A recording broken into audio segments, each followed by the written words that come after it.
So you were here for those teams in the 90s where 97 was the best you had ever seen. Yeah. Most dominant, maybe I should say. Most dominant. Yeah. Most of what I've been here for, it felt like they were always starting the season as a little bit of an underdog to Union. Didn't have quite the same numbers, didn't have quite the same overall athleticism, but he still found a way, and I think it was 2012 to 15, to win back-to-back-to-back-to-back state championships. Right. It's interesting to me, and I guess when you win 13 of them, you're going to win them all different ways.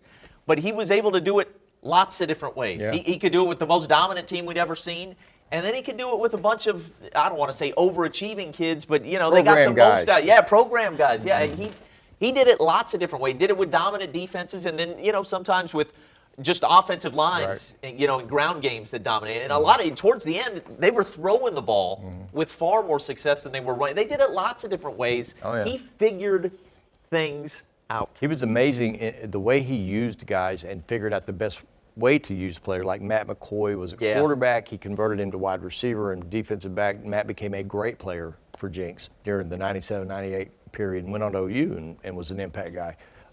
Rocky Kalmus, who was one of the certainly one of maybe the best high school football player I've seen since I've been in Tulsa. Yeah. But he's a linebacker. But because of an injury, Allan pushed Kalmus into the backfield in the postseason, and Rocky dominated him. Dominated. He was a whole lot of fun to tackle. No, right. No, he just ran like he played defense. Yeah, you know. yeah. So.